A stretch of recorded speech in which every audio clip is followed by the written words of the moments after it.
రైట్గా వరంగల్ నల్గొండ అలాగే హైదరాబాద్కి సంబంధించినటువంటి ఎమ్మెల్సీ పట్టభద్రుల ఎంపిక సంబంధించి కూడా బీఆర్ఎస్ పార్టీ తీవ్రంగా కృషి చేస్తుంది. దానికి సంబంధించి ఈరోజు తమ ప్రతినిధులతో కూడా వర్కింగ్ ప్రెసిడెంట్ కేటీఆర్ సమావేశం అవడం జరిగింది. ప్రస్తుతం మాట్లాడుతున్నారు. లైవ్ ద్వారా చూద్దాం. బీఆర్ఎస్ పార్టీ యంత్రాంగం మొత్తం ఉంది. మీరు ఎక్కడికి పిలిచినా వస్తాం, మీరు ఎప్పుడు పిలిచినా వస్తాం. మీరు మీ పక్షాన మీకు న్యాయం జరిగేంత వరకు క్వింటాల్కు 500 రూపాయల బోనస్ ఇస్తాని బోగస్ మాటలు చెప్పిన ఈ ప్రభుత్వం దిగొచ్చేంత వరకు, మీకు న్యాయం చేసేంత వరకు మీ తరపున ఉంటాం. మీకు రుణమాఫీ జరిగేంత వరకు మీతో ఉంటాం. మీకు బోనస్ వచ్చేంత వరకు మీతో ఉంటాం.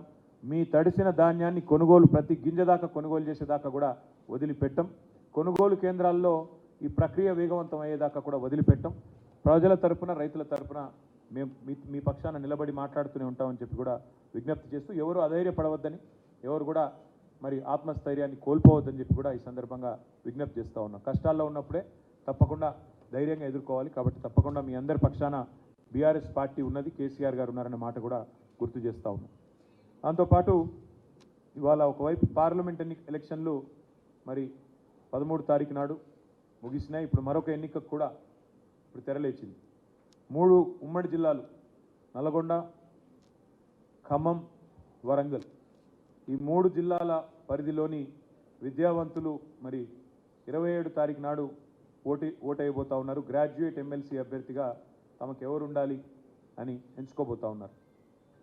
ఈ 3 జిల్లాల పరిధిలోని గ్రాడ్యుయేట్ ఎమ్మెల్సీ కాన్స్టిట్యున్సీ ఏదైతే ఉందో 4 సార్లు ఇప్పటికి ఎన్నికలు జరిగినాయి. 4ంటికి 4 సార్లు కూడా మరి టీఆర్ఎస్ పార్టీయే గెలిచింది, బీఆర్ఎస్ పార్టీయే గెలిచింది. గతంలో కపిలవాయి దిలీప్ కుమార్ గారు 2 సార్లు, మరొక 2 సార్లు పల్లా రాజేశ్వరరెడ్డి గారు గ్రాడ్యుయేట్ ఎమ్మెల్సీగా మా పార్టీ నుంచి గెలిచి వచ్చినారు. 4 సార్లు ఈ నియోజకవర్గం నుండి గెలిచిన పార్టీగా మేము చాలా దృఢమైన విశ్వాసంతో ఉన్నాం.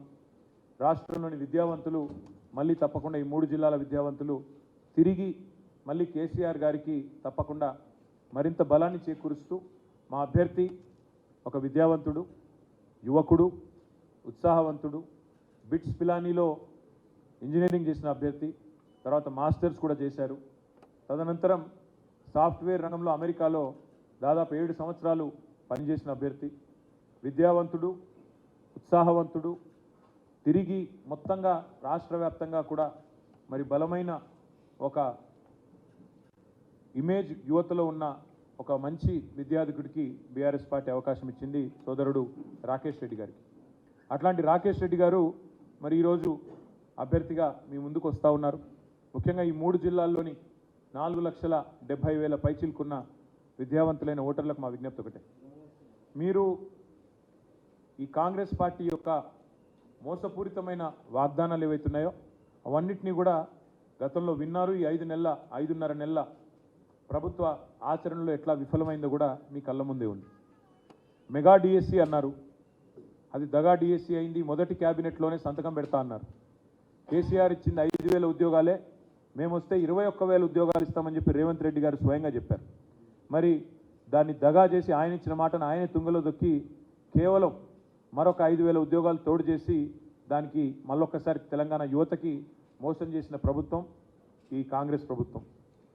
జాబ్ క్యాలెండర్ అన్నారు, మరి ఇంతవరకు అతి లేదు, గతి లేదు, ఏ ఒక్క మాట కూడా నిలబెట్టుకోలేదు. టెట్ పరీక్షకి ఆనాడు కేసీఆర్ గారు ప్రభుత్వం ఉన్నప్పుడు 400 రూపాయలు ఫీజు పెడితే దాని మీద గొంతు చించుకున్న వాళ్ళు, మేము అసలు పరీక్షల్లో ఫీజు లేకుండానే ఫ్రీగా పరీక్షలు పెడతామని చెప్పి మాట ఇచ్చిన వాళ్ళు ఇవాళ 400 రూపాయల ఫీజుని 5 రెట్లు పెంచి 2,000 రూపాయలు చేసిన ప్రభుత్వం కాంగ్రెస్ ప్రభుత్వం. దయచేసి ఈ నియోజకవర్గంలోని విద్యావంతులైన మిత్రులందరికీ నేను ఒకటే విజ్ఞప్తి చేస్తా ఉన్నా, మా పార్టీ తరఫున గత 4 పర్యాయాలు మీరు మాకు అవకాశం ఇచ్చారు. మా అభ్యర్థులు, మా గెలిచిన శాసన మండలి సభ్యులు మీ తరఫున శాసన మండలిలో ప్రభుత్వాన్ని ప్రశ్నించారు.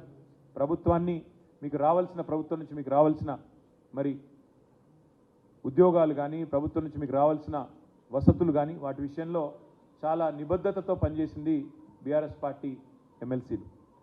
ఈసారి కూడా మీరు ఆలోచించవలసింది, దయచేసి విజ్ఞప్తి చేసేది మీకు, ఈ ప్రభుత్వం మీరు ఎట్లా మిమ్మల్ని వంచిందో కాంగ్రెస్ ప్రభుత్వం మీ కళ్ళ ముందే ఉంది. 5 నెలల్లో కళ్ళబొల్లి కబుర్లు చెప్పి ఎన్ని రకాల మోసం చేసిందో మీ కళ్ళ ముందే ఉంది.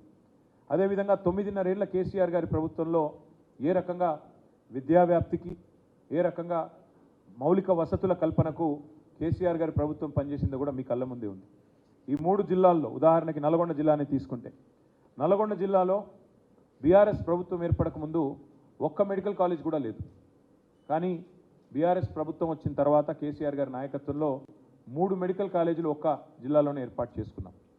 అదే మాదిరిగా కొత్త జిల్లాల ఏర్పాటు మాత్రమే కాకుండా ప్రతి జిల్లాలో విద్యా వ్యాప్తికి, విద్యావంతుల అభ్యున్నతికి చాలా చిత్తశుద్ధితో పనిచేసింది కేసీఆర్ ప్రభుత్వం.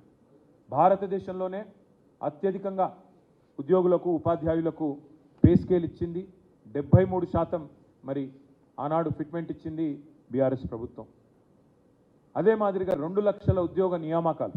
ఇవాళ రేవంత్ రెడ్డి గారు ఎంత పచ్చి మోసం చేస్తూ ఉన్నారంటే, కేసీఆర్ ప్రభుత్వం ఇచ్చిన 30,000 ఉద్యోగాలు కూడా నేనే ఇచ్చినానంటూ అసలు ఒక్క నోటిఫికేషన్ ఇవ్వకుండా ఒక్క పరీక్ష కూడా కండక్ట్ చేయకుండా 30,000 ఉద్యోగాలు నేనే ఇచ్చినానని ముఖ్యమంత్రి గారు బొంకుతుంటే, పచ్చి అబద్ధాలు చెప్తుంటే పత్రికల్లో, టీవీలలో నిజంగా నవ్వాలో ఏడవాలో తెలియని పరిస్థితి. ఒక సంవత్సరంలో 2 లక్షల ఉద్యోగాలు ఇస్తామన్నారు రేవంత్ రెడ్డి గారు. సంవత్సరంలోనే, గెలిచిన మొదటి సంవత్సరంలోనే 2 లక్షల ఉద్యోగ నియామకాలు పూర్తి చేస్తామని చెప్పి మాట ఇచ్చి గెలిచి వచ్చింది రేవంత్ రెడ్డి ప్రభుత్వం. అందుకే విద్యావంతులైన మీ అందరికీ నా విజ్ఞప్తి, ఈ ప్రభుత్వానికి ఇప్పటికే 5 నెలల కాల పరిమితి ముగిసింది. ఇంకా 6 నెలల్లో 2 లక్షల ఉద్యోగాలు భర్తీ చేయాలి. మరి 2 లక్షల ఉద్యోగాలు భర్తీ కావాలి అంటే ప్రశ్నించే గొంతు ఉండాలి, ప్రశ్నించే పార్టీ ఉండాలి. ప్రజలకు న్యాయం జరగాలి, విద్యావంతులకు న్యాయం జరగాలంటే ప్రశ్నించే రాకేష్ రెడ్డి లాంటి ఉత్సాహవంతుడైన యువకుడు శాసన మండలికి రావాలి. ఇవాళ కావాల్సింది అధికార స్వరాలు కాదు, కావాల్సింది ధిక్కార స్వరాలు, కావాల్సింది తప్పకుండా ప్రశ్నించే స్వరాలు, తప్పకుండా ప్రభుత్వాన్ని నిలదీసే స్వరాలు కావాలి.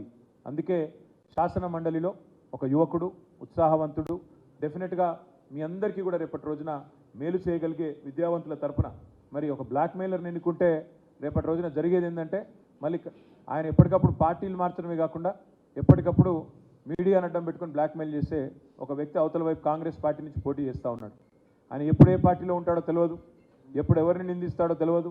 అట్లాంటి వ్యక్తులకు కనుక అవకాశం ఇస్తే, గతంలో మనం నల్లగొండలో నయీంని చూసినాం, మళ్ళీ అట్లాంటి వాడిని ఇంకోని తయారు చేసినట్టు అవుతుంది. ఇట్లాంటి వ్యక్తులకు కనుక అవకాశం చట్టసభల్లో ఇస్తే దయచేసి అందుకే కోరేది ఒక యువకుడు, విద్యావంతుడు, ఉత్సాహవంతుడు, మరి అన్నింటికి మించి ప్రశ్నించే సత్తా ఉన్నవాడు, చదువుకున్నవాడు, ముఖ్యంగా పెద్ద ఎత్తున అవసరమైతే అమెరికాలోనే స్థిరపడి అక్కడే కోట్ల రూపాయలు సంపాదించుకునే అవకాశం ఉన్నా దానికి కాదని రాజకీయాల్లోకి వచ్చి, ప్రజా జీవితంలోకి వచ్చి ఇవాళ మీ ఆశీర్వాదం కోసం మీ ముందుకు వస్తున్న తమ్ముడు రాకేష్ రెడ్డి గారికి అవకాశం ఇచ్చి గెలిపించాలని కోరుతూ, మా పార్టీ పరంగా కూడా మా నాయకులందరం కూడా మీటింగ్ పెట్టుకున్నాం.